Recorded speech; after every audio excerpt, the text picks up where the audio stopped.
Mortal Kombat is one of the most popular video game franchises in the world, with 19 different games released over the last 30 years. Some are 2D, some 3D, and some are basically Hollywood blockbusters. You got spunk for an old man. I like that. But I always wanted to know which one of these games is considered the most important. So I'm playing every Mortal Kombat game ever made to find out for myself.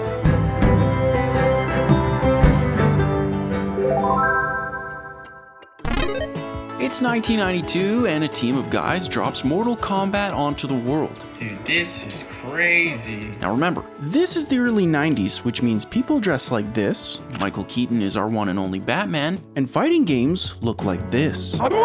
Which made Mortal Kombat a pretty big deal for the time, because unlike its competitors, it's got realistic characters, ranging from Hollywood actors to whatever the heck Scorpion is.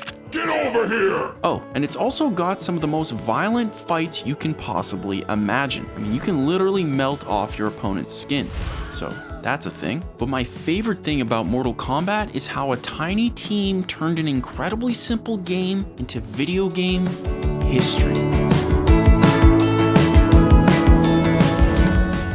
But more on that later. It's 1 year later, and can we just talk about how much this game has changed in just a year? Bro, these levels look insane. To start, Mortal Kombat 2 adds 5 new characters, bumping that roster up from 7 to 12. We hilariously get new friendship and baby-based finishing moves. This guy says Toasty, becoming an international phenomenon for years to come, and straight up the music and atmosphere of Mortal Kombat 2 just feels incredible. Dude, this looks insane. How was this made 30 years ago? But the coolest thing about Mortal Kombat 2 isn't actually the game, it's how it was played. Because in 1993, everyone would gather around the arcades just to play Mortal Kombat, dishing out 50 cents for a single fight in front of your entire neighborhood community. Sure, you could play at home on a console, but back then, this was the true Mortal Kombat experience. No pressure, by the way. Today, playing games at the arcades isn't really a thing anymore, at least not like that. Meaning it's basically impossible to experience Mortal Kombat like you could 30 years ago. Block, and look at us. Which is a pretty big problem, because if I'm gonna find which one of these games is responsible for making Mortal Kombat what it is today, then I need to experience them the way they were meant to be played. Which means I'm stuck. Unless I was somehow able to convince my loving wife and best pal to use our honeymoon savings on a custom arcade cabinet just so I could replicate the true Mortal Kombat experience by the end of this video. I bought an arcade cabinet. I love my wife.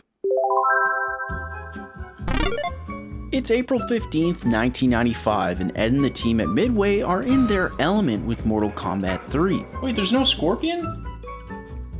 Sort of. Remember, the 90s was when all your cousins would drop by for a sleepover just to play one game all frickin' night. And that was this game. We're talking takeout Pizza Hut, and if you were in my tax bracket, RC Cola.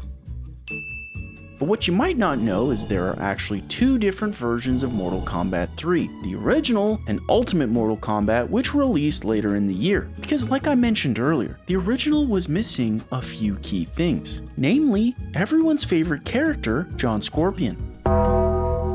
So naturally I got that one to see what the heck the team was thinking. And even though this is the only game in the series to forget John Scorpion, there's still a lot here. First, we got even more finishing moves. Fatalities, friendships, and babalities, they're all still here. But with Mortal Kombat 3, Ed and the team go, what about animalities? And it's exactly like what it sounds like. The next thing that's new is that you can now punch people into completely different parts of the level. Oh my god, that was incredible. That was actually awesome. Holy smokes, I don't even care that I lost. And last but definitely not least, they added some wild new characters. I mean, straight up, Mortal Kombat 3 gives us not 1, but 2 new cyborg assassins. A Native American shaman named Nightwolf, who literally summons spirit arrows, whatever the heck this is. What is that? And for some reason, a run-of-the-mill cop named Stryker, whose only thing seems to be that he wears his hat backwards. So, I think it's pretty clear which character I was going to play.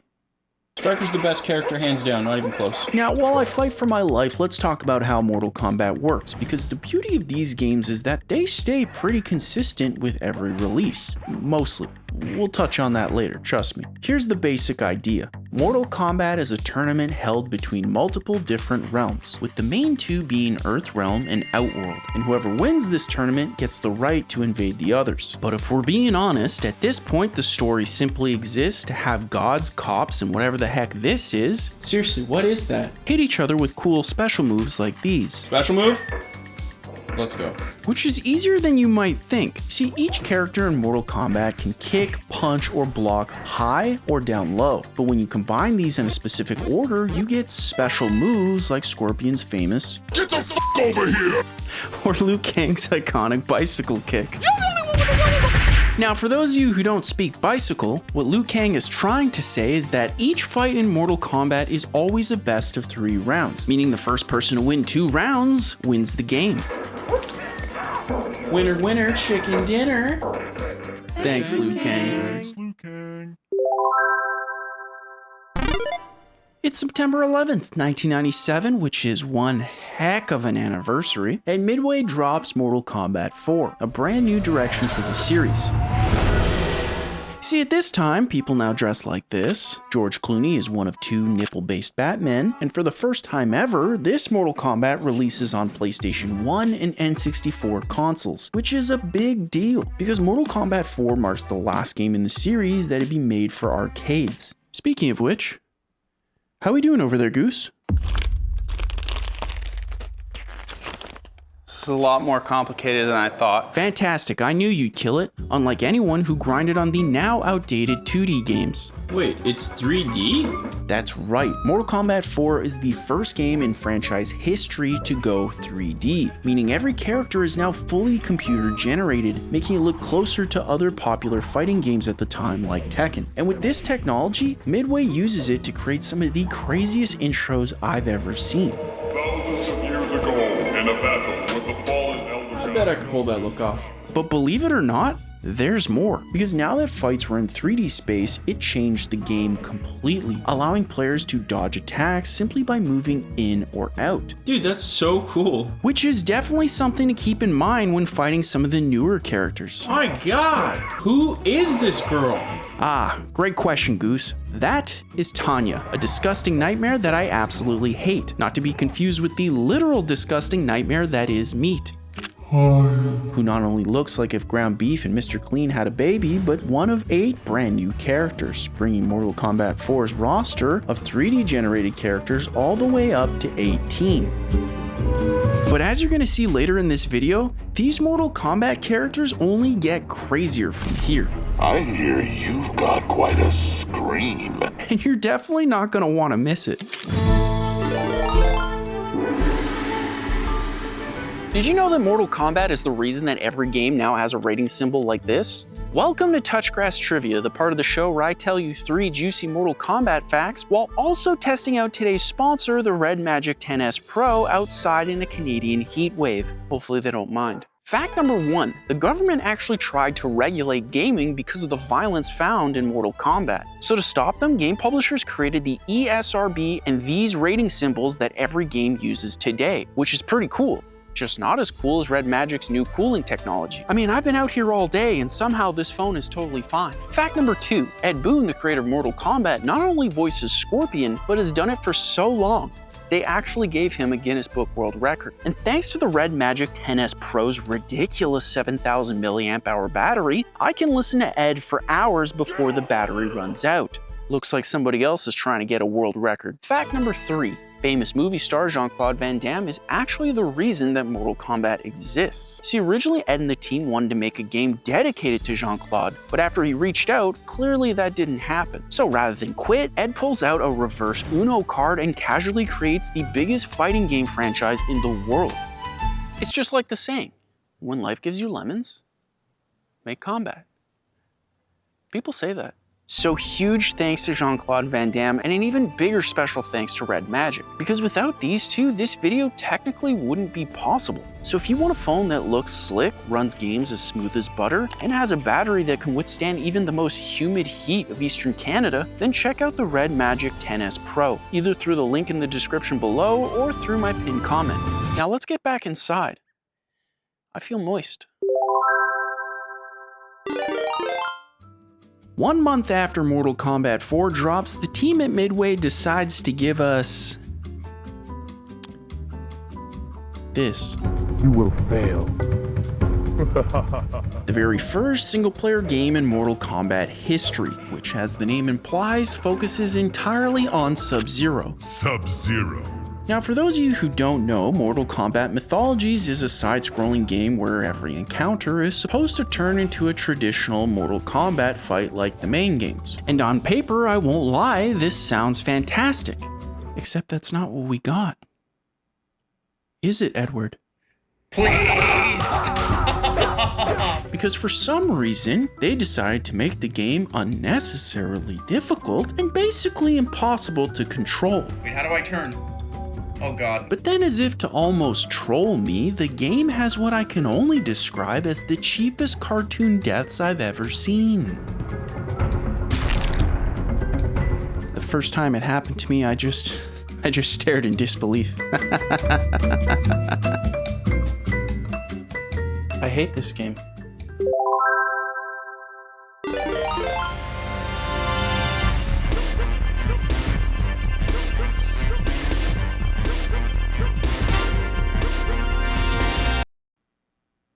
I've never been more afraid to play something than I am right now. That intro was like if James Bond and Austin Powers had a baby, which makes no sense. But let's back up. Mortal Kombat Special Forces is Midway's second attempt at a single-player Mortal Kombat game. So yeah, I'm nervous. It released June 29, 2000 as a top-down action-adventure game starring Jax from Mortal Kombat 2, who, yes, has metal arms. But let's cut to the chase, because you probably want to know if this spin-off is just as big of a train wreck as the last one. Yes. But I love it. Now look, I know I shouldn't love this game. Heck, I probably shouldn't even like this game. The combat feels incredibly janky. Entering small crevices like these feels basically impossible. Let me in! And the voice acting is interesting to say the least. We have just arrived at the location and we are awaiting your orders. Wait a minute. What the? It's a trap. Let's get that. But everything about Mortal Kombat Special Forces just felt like a time capsule to me, because they just don't make games like this anymore. Games I can only describe as PS1 jank. What am I supposed to do? And look, to be fair, I can see how Special Forces could eventually be good with a few small tweaks. I mean, we add a little Batman-style combat over here, a few checkpoints so I don't have to restart the entire thing every time I die. Double down on the whole James Powers vibe, and who knows, Special Forces 2 could be a sleeper hit. Just something I would never say about this thing. How do you pick this up? But there's one thing that's clear about Special Forces. It may not be responsible for making Mortal Kombat what it is today, but it does show us that this world might have a lot more potential than we could have ever imagined. And based off that, something tells me this next game is gonna blow our frickin' minds.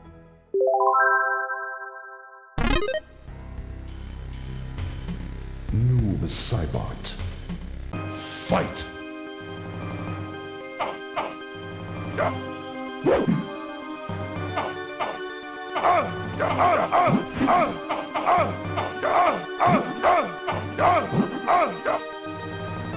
Scorpion wins.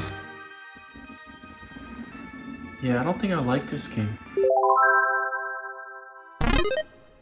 On November 22nd, 2002, Mortal Kombat enters a brand new era, something fans of the series call the 3D era. Because Mortal Kombat Deadly Alliance not only continues on the gameplay from Mortal Kombat 4, but it marks the first traditional game to only release for consoles, meaning two things. Number one, arcades are officially dead.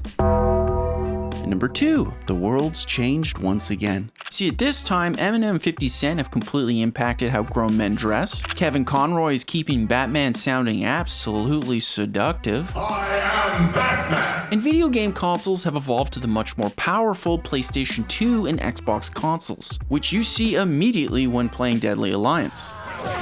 Like these graphics, Sonya? But the graphics aren't the only thing that got a bump, because Deadly Alliance might be rocking the most features I've seen in a Mortal Kombat game so far. This time around, it's got 21 total characters, 10 of which are completely new for the series, like the blind sword fighting warrior Kenshi, Sub-Zero's appropriately named apprentice Frost, this thing, a guy in a mocap suit, and a vampire who will eventually become Megan Fox. You Outworlders believe yourselves so superior. This series is weird, but somehow they go even further, because they also had a brand new mode called the Crypt, which lets players grind out hundreds of brand new pieces of content completely free, and they also changed the way people hit each other, because now every character has a new weapon-based stance that they can change on the fly, adding a lot of extra depth to the fighting this time around.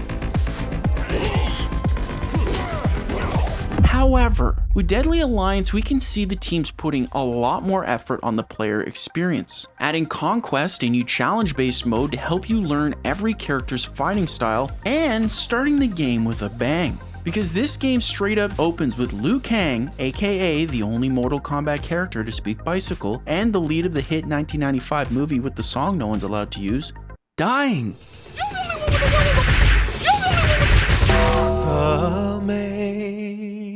In fact, this is technically the only game in Mortal Kombat history where Liu Kang isn't a playable character. But while losing Liu Kang must have sucked for the two people who pick him over Scorpion, I think we can all agree that this game is 10,000 times better than this thing. And I swear to God, if the next game is a handheld game, I'm gonna lose my frickin' mind.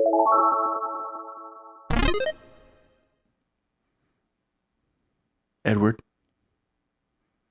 I'm not happy. Now, based off the last one, I'm obviously terrified to play this thing, but after some words of encouragement, I popped in the game to see what nightmare awaited me. And what I saw frickin' blew my mind.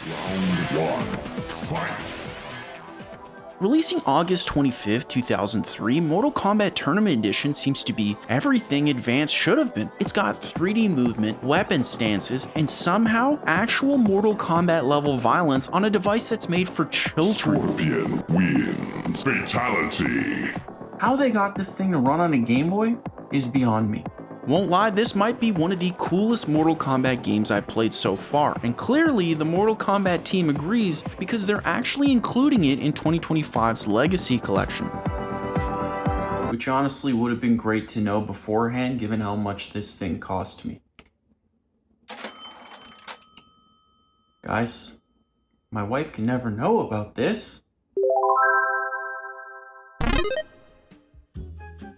It's October 4th, 2004, aka the time when $60 bought you a game you could play for years. And Deception is definitely one of those games. Once again, it sets the mood with one of the craziest intros I've ever seen. How they keep coming up with ideas is beyond me. Raiden dies, then doesn't, then a giant dragon shows up. It's wild. But if you're just as confused as I am, don't worry, they have Conquest, which they've changed now to be a story mode, a first in Mortal Kombat history. And while I know this might not look like much today, I'm telling you, everything about the way this looks and sounds is like a brain massage for my generation.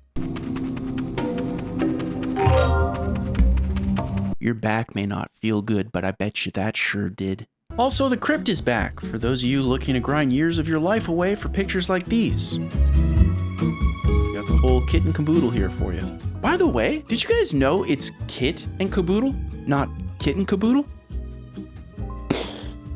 It's like the time I found out that Phoenix Down was a reference to feathers.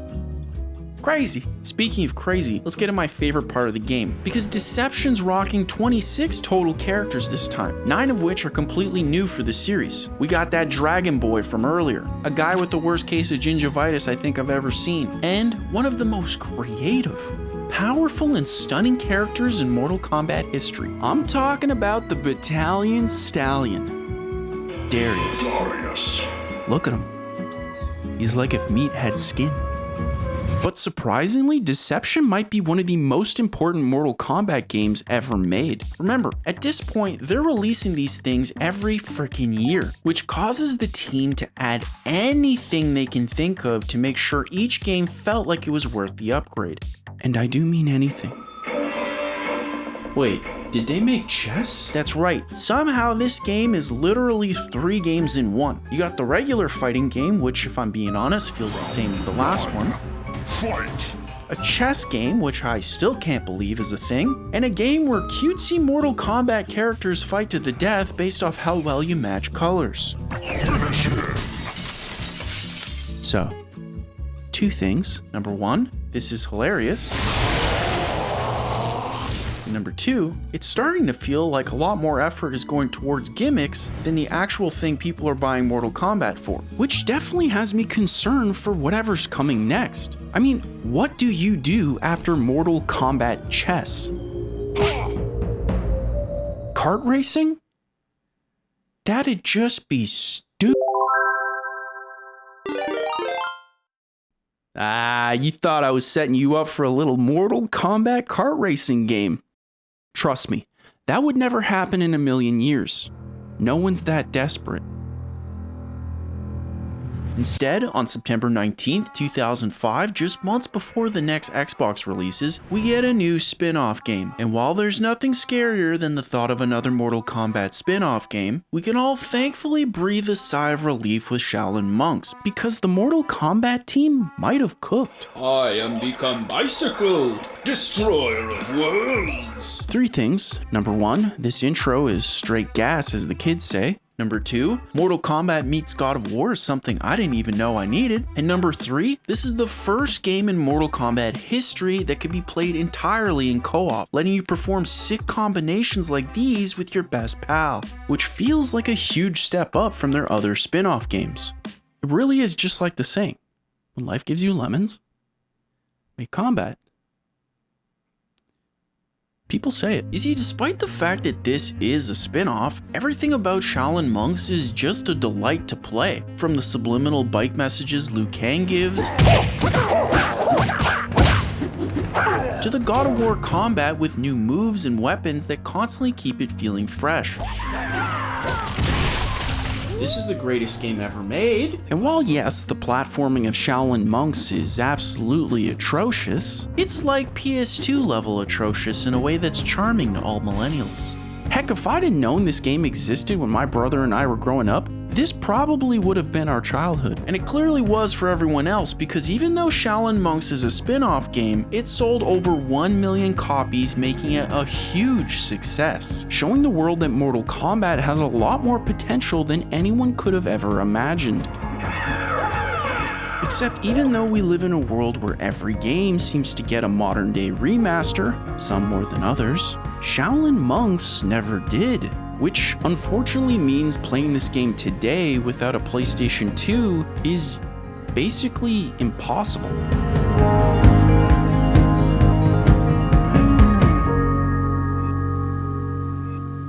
Unless someone created an elaborate trade offer using the power of community for the forces of good.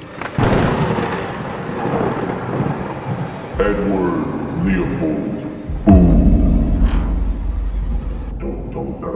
I come to you with a trade offer. If this video gets 100,000 likes from the community, then Shaolin Monks must be completely remade for all of us to enjoy. Our terms have been set. You have 24 hours to respond. It's 1 year later on October 9, 2006, and everyone in the world has started moving on to the next generation consoles. Well, everyone except for the Mortal Kombat guys, because Armageddon releases for the PS2 and Xbox a week later with... Wait. No. No!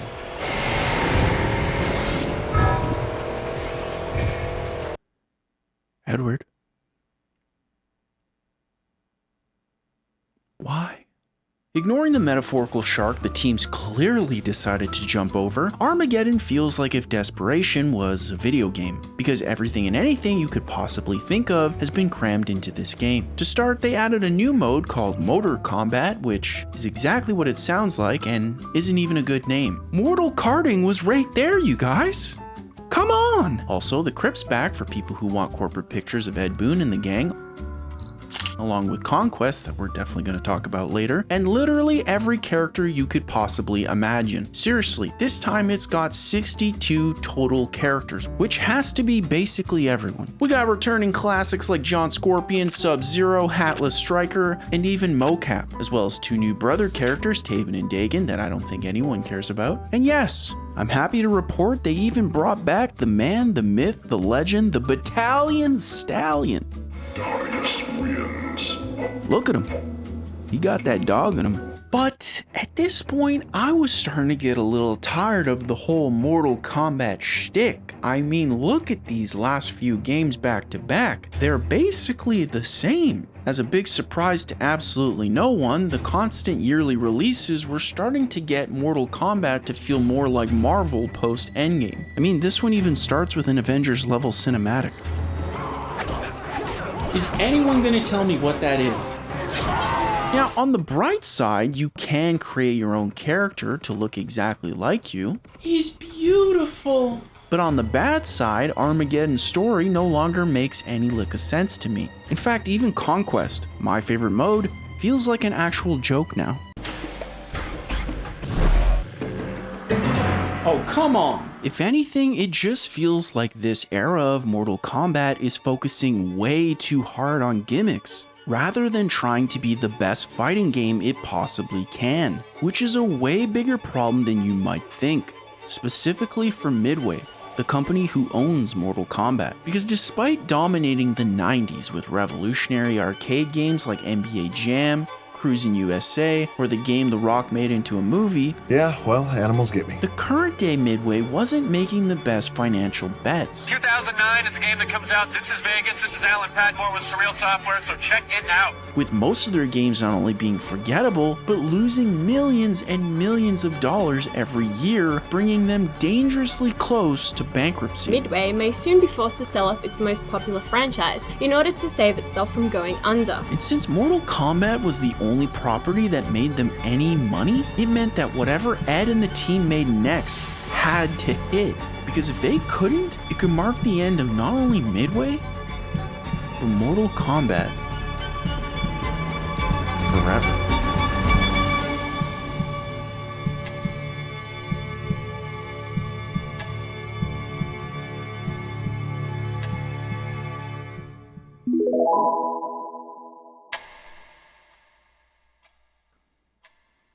Yeah, that'll work. 1 month after the big banks cripple our economy with zero repercussions, the Mortal Kombat team drops Mortal Kombat vs. DC Universe onto the world November 16th, 2008. A game where John Scorpion can melt famous superhero Captain Marvel into a pile of bones. Is that like a personal attack or something? Or... Sorry, I meant the one people actually like. What's up? I'm a superhero. But remember, housing prices weren't the only thing that changed, because in 2008, 99% of people were dressing like this. Batman just had his best movie ever. Where are they? And Mortal Kombat was now running on the newest video game consoles, the George Foreman grill, and an Xbox that defined every millennial's childhood. However, this Mortal Kombat changed everything about the franchise. Because while it's still technically a 3D fighter, MK vs. DC tries to bridge the gap back towards the 2D fighting games the franchise was built from, with a bigger focus on immersion. You see, unlike the other Mortal Kombat games, the more damage you take, the more disheveled and roughed up your characters get, which is a nice touch to keep you grounded in the game. Grounded. Get it? You see, when it came to story, fighting games gave you the absolute bare minimum. Street Fighter didn't care, Tekken gave you 1 or 2 cutscenes, and others had the absolute gall to slowly pan a PNG with some text and call it a day. Lingshan Su Temple was a famous martial arts school in the far reaches of China. Soul Calibur, why are you the way that you are? But Ed and the Mortal Kombat team decide fighting games can be so much more. So they make the story not only amazing, but a core part of the game. You allowed Sub-Zero to escape. Now you will suffer my wrath! And to say this was revolutionary would be a huge understatement. Because now, simply by playing what is a really fun blockbuster movie, players can learn how to play basically every single character in the game by accident. It's literally genius. Now, if you can't tell, I love this game, clearly. Is it my favorite Mortal Kombat? No. Is it fun playing against characters like the Flash that I absolutely loathe? The Flash wins. No. But make no mistake, Mortal Kombat vs. DC might be one of the most important games in the franchise. It's a game that was made during a time when fighting games couldn't have been more stale. Yet somehow, they not only made a great game, they pushed the entire industry forward. His aura is unlike anything I have seen before, making Mortal Kombat vs. DC a giant success. And thanks to that success, I'm happy to say, Midway and the Mortal Kombat franchise were safe once again.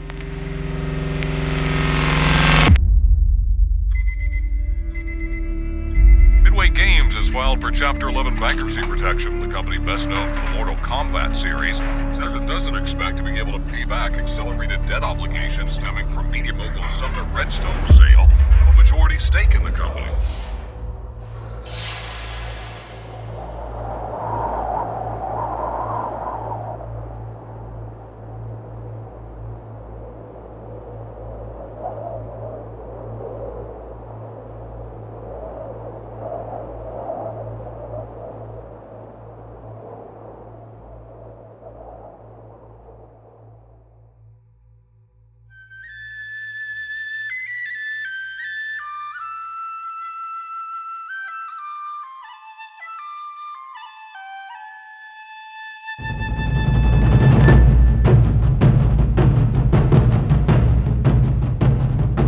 Somehow, a small team from Chicago builds something special from nothing that grew and grew until it couldn't. Where are they? Why don't they answer? And in a world where money seems to matter more than the people responsible for making it, somehow, Warner Brothers, of all companies, not only acquires the Mortal Kombat franchise, but everyone from the original Chicago team.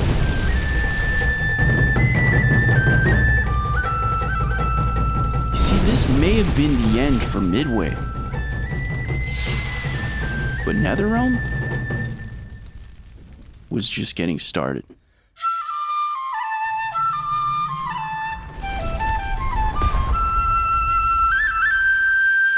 He must win.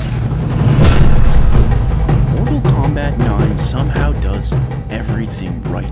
It's both a reboot of a 20-year-old franchise and a direct sequel to everything that came before. It plays in 2D, the exact same way that it did in 1992, and builds off every lesson the team learned from Mortal Kombat vs. DC, with a story so good. He is a hero, Liu Kang, though he may not yet know it. Most people rewatch it on YouTube like it was a movie, but that's not all. Because on top of everything, they also somehow create a new series staple, X-ray attacks, which are attacks so gruesome it required every character to have their bones and muscles modeled just so they could be broken for our enjoyment. And while none of that looks fun, playing it was a whole other story. But there's one huge reason why Mortal Kombat 9 is considered one of the most important Mortal Kombat games. And if I'm being honest, one of the most important video games ever. Because Mortal Kombat 9 showed the world that you don't need gimmicks, you don't need to follow trends, and you don't need to be anything than other than what you are. Fans think my moves are all wirework and special effects. It's unapologetic, completely authentic, and 100% Mortal Kombat. Truth is, I am the special effects. Round 1. Fight! But the real question is, Can they do it again? Yes. Turns out they can. And look, I know this isn't a Mortal Kombat game. It's a game where Superman kills the Joker after he was tricked into killing Lois and his unborn child. Dear God, man. So yeah, this is still a game made by those guys. But playing Injustice is vital to the story of Mortal Kombat. And to understand why Injustice is so special, we actually have to talk about Halo. See, in 2001, a company by the name of Bungie releases a little game called Halo Combat Evolved. A game that didn't just define the original Xbox, it revolutionized first-person shooters forever, causing grown men around the world to lug their 200-pound TVs to each other's houses for maximum vibes. 3 years later, Bungie does it again with Halo 2, revolutionizing online multiplayer on consoles down to a single button press, causing Microsoft to actually reuse what Halo 2 invents for their next Xbox. But then, somehow, 3 years after that, Bungie drops Halo 3 and the world loses their minds. Whether you liked Halo or not, the 2007 Halo 3 Midnight launch is a huge moment for video games, but then everything changed. Cut to 2012 and Bungie leaves Halo behind to move on to bigger, better things, causing Microsoft to build a brand new company specifically built to continue making Halo games. It's about embracing our traditions and our roots and everything that we are passionate about with Halo. Great, except it wasn't. Because with every new Halo game, they changed everything people loved about the originals for bigger mainstream appeal. They got rid of 99% of the characters, changed the gameplay, smacked on a few gimmicks, all of which, unsurprisingly, brought one of the most influential video game franchises in the world down to its knees. Remember that saying, if it ain't broke, don't fix it?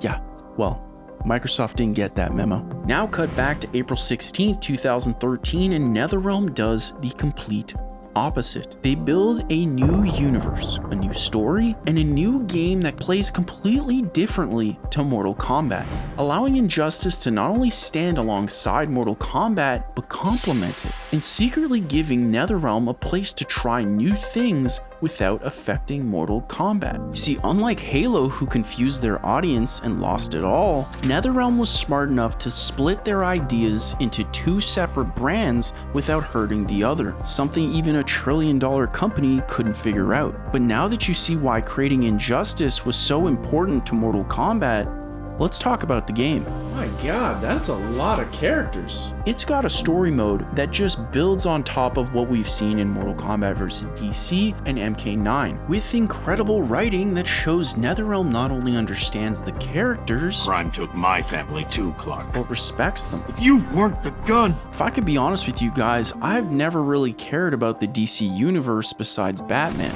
Where are we? It wasn't until I started playing these games that I started falling in love with all these characters and the world.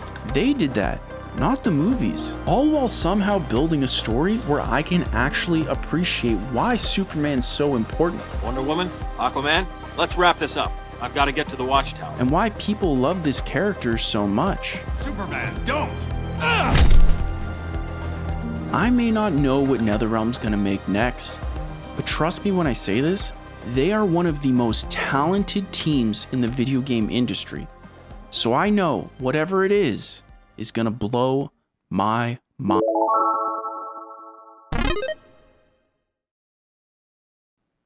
Edward, what the heck is this?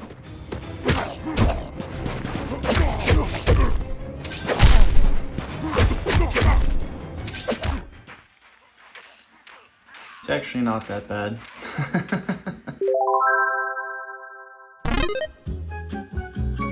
It's April 14th, 2015, which means you guessed it, the world's changed once again. See, this time people are dressing as if Lululemon was a national sport, Daredevil's become the most depressing Batman, and Mortal Kombat now runs on the next generation consoles. The PlayStation 4, and surprise to Microsoft, the third Xbox. Which means Breaking Bones has never looked this good. Oh my God. Oh my God. Oh my God! Look, Look, I'll be real, the second I started playing Mortal Kombat X, it was immediately clear that NetherRealm was mastering the formula. The world's darker, grittier, and treated as serious as a game where gods could be taken out with a clean left hook possibly can. Oh my god! Dude, he's dead! Stop, he's dead!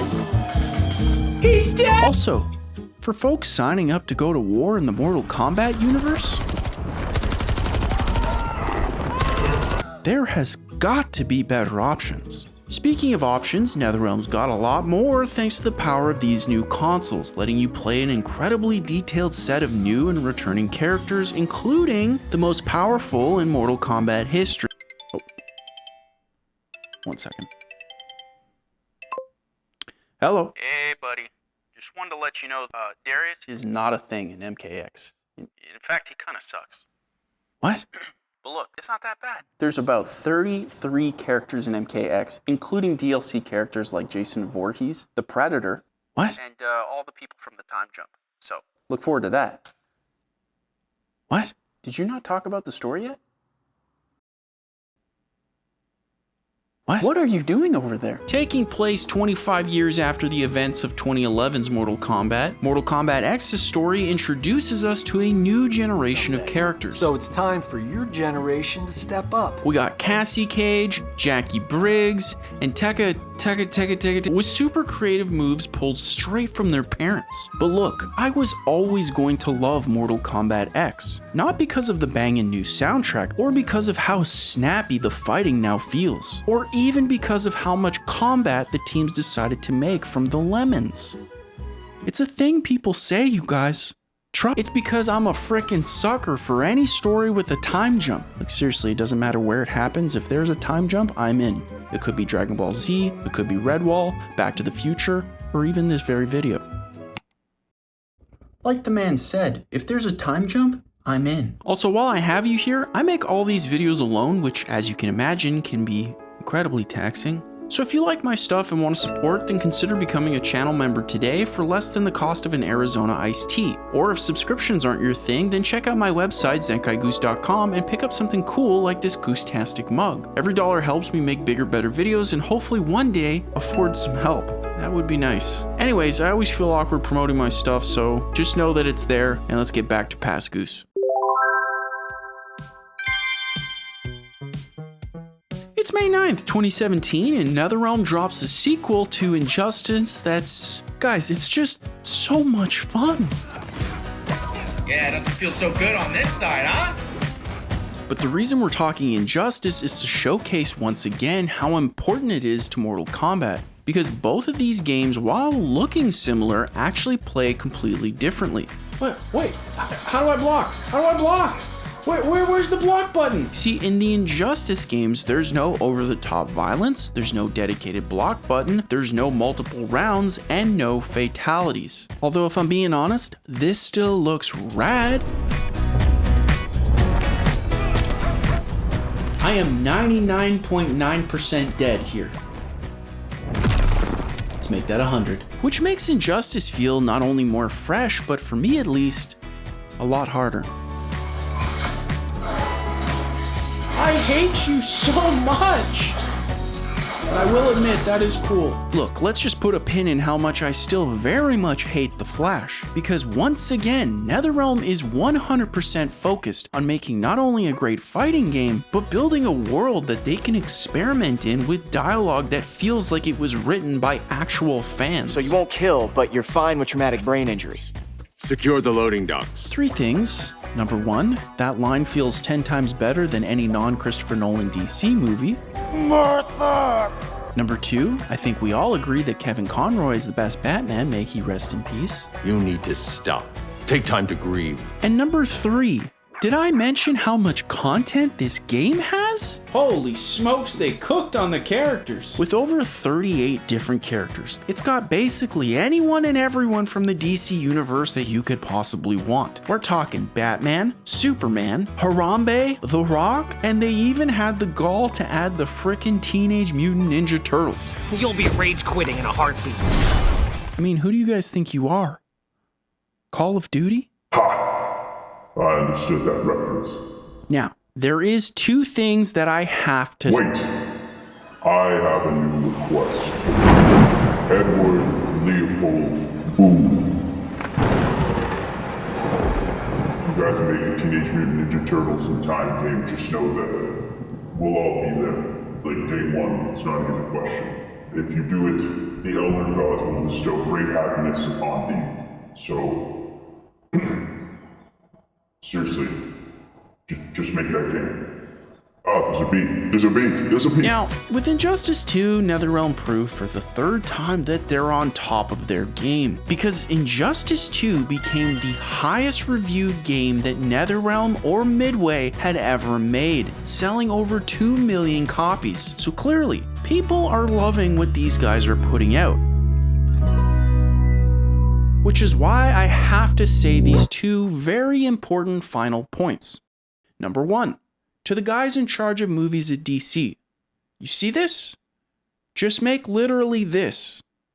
And number two, to the guys in charge of video games at Marvel, you see this? Just make literally this. Both your accountants can thank me later. It's April 23rd, 2019, and the world gets its 11th Mortal Kombat, which can only mean one thing: more fatalities. Not what I meant by the splits! Now, employee PTSD aside, let's just call a spade, shall we? Because with Mortal Kombat 11, NetherRealm is once again on the absolute tippy top of their game. I mean, every single thing they've learned from the reboot, from Injustice, and Mortal Kombat X is all here in MK11. You got 24 playable characters with 13 DLC characters that, if I'm being honest, is just starting to feel like a giant toy box of 80s action stars that I 100% support. I mean, seriously, we got the actual Terminator, the Joker, Spawn, and frickin' RoboCop. I mean, who's next? Conan the Barbarian? Let's back up, because remember, this is the end of their rebooted trilogy, which means we've spent years playing with and loving these new Mortal Kombat characters. And Edward definitely knows that. Give your dad a kiss for me.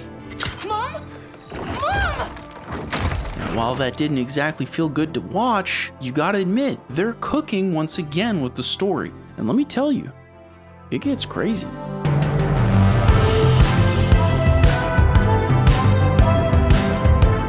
The style that's just straight up oozing out of this game. I mean, the menu narrator sounds incredible. Tournament, online, AI battle. The UI is the best it's ever been. The fight transitions are basically perfect. Fight! The character intros are dynamic and hilarious, and somehow they were even able to put Raiden's entire character arc into one sentence. I must consult with the Elder Gods. Making Mortal Kombat 11 the single highest selling game in the entire franchise. Selling over 15 million copies over its lifetime, which, for context, is more than Mortal Kombat 9, 10, and both Injustice games combined.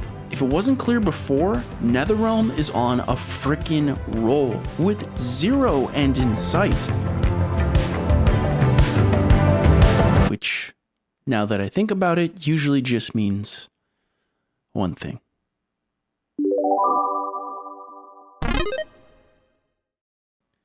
God frickin' dang it, Edward.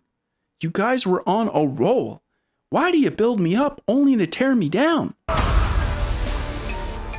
They made another mobile game.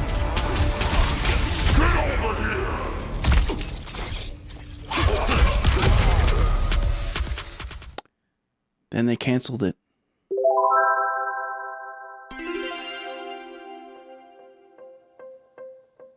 The most important thing to know about Mortal Kombat 1 is that it was never supposed to happen. See, 30 years ago, 4 guys out of Chicago came together to build one game. A game starring and dedicated to famous 80s movie star Jean-Claude Van Damme. It's Jean-Claude Van Damme. But when they couldn't make it happen, when Jean-Claude never got back, they decided to pivot to something new. And these are video games. These are not pinball, right? Correct. Reserving one character as an homage to what could have been. Then somehow, After a lot of highs, your soul is mine. A lot more lows. The games do nothing except sit there and you watch people die. A bankruptcy. Midway Games filed for bankruptcy protection, which everyone knew was going to happen when Sumner unloaded it last year. And even a rebrand. They'd continue to get back up time and time again, building a series that'd go on to become the biggest fighting game in the world.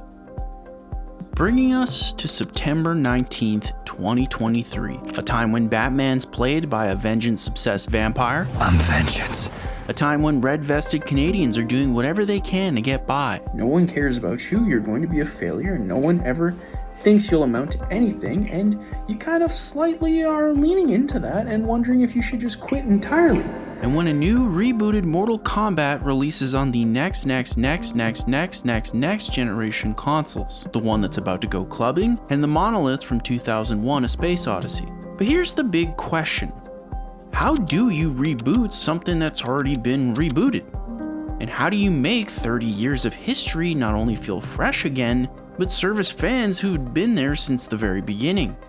For context, at the end of the last game, our baby bicycle boy graduates to full-on Fire God, giving the opportunity to reboot the entire universe just as he believes it should have always been, meaning things get weird. See, in Liu Kang's place is Raiden, who's now a simple farm boy accompanied by Kung Lao. John Scorpion and Sub-Zero are now brothers, and once again, simply by playing what is basically a game-movie hybrid, we're introduced to the rebooted origins of every character we grew up with. Even Megan Fox, for some reason. Your disapproval means nothing, Liu Kang. I did tell you the characters get weird.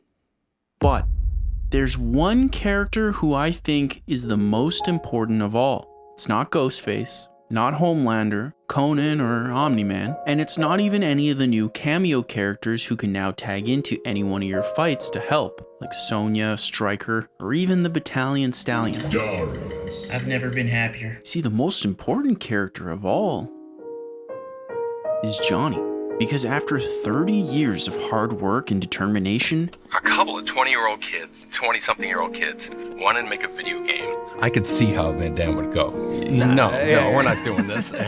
That small team from Chicago was finally able to close the loop. This time we hit the lottery and we got him. I finally meet Hollywood Boulevard Johnny. And he's gonna be the Johnny Cage character, and it is, like you said, it's the absolute full circle moment that we had. Which feels like the perfect description for this game, because to be honest, I loved every single second I spent with Mortal Kombat 1. It's got insane looking fatalities, hilarious animalities, and clever references to everything that came before. He is a hero, Raiden, though he may not yet know it. An interactive board game for earning in-game rewards, and fighting that feels like what you'd expect Mortal Kombat to evolve into 30 years later.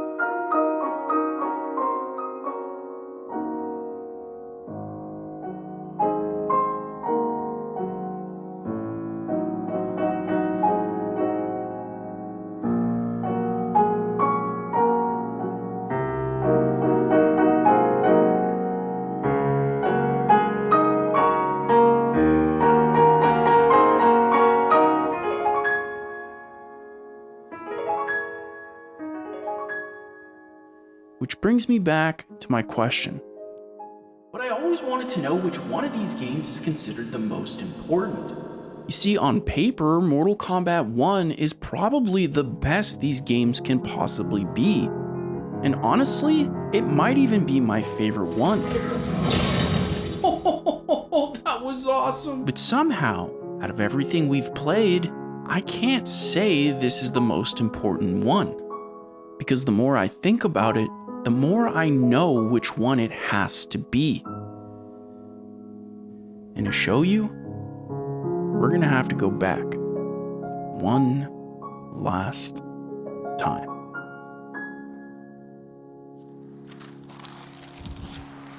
I haven't touched one of these in like literally forever. When was the last time you saw this?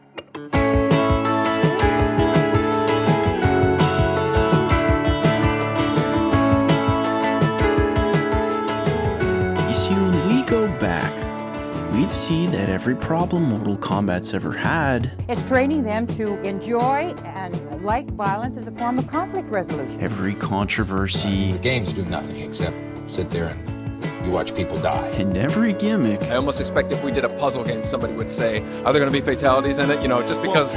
To be fair, you have made a puzzle game with fatalities in it before. seemed to somehow make them stronger.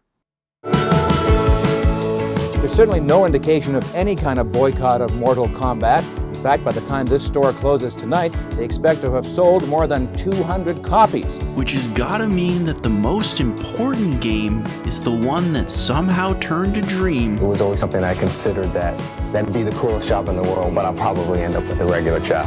One crazy idea. Van Damme, the arcade game. A team most would call tiny. One programmer, 2 artists, and a sound guy.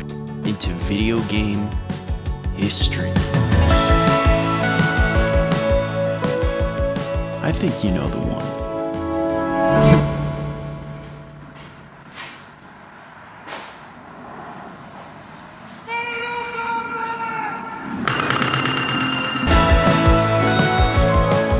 In fact, it's just like they say. The fact that we've been around 30 years and they're still going strong is a real good sign that something's being done right. When life gives you lemons, make combat. Over here, man. It would be pretty funny if it was like, I was beat by my wife. I can't play. You actually beat me? It makes no sense.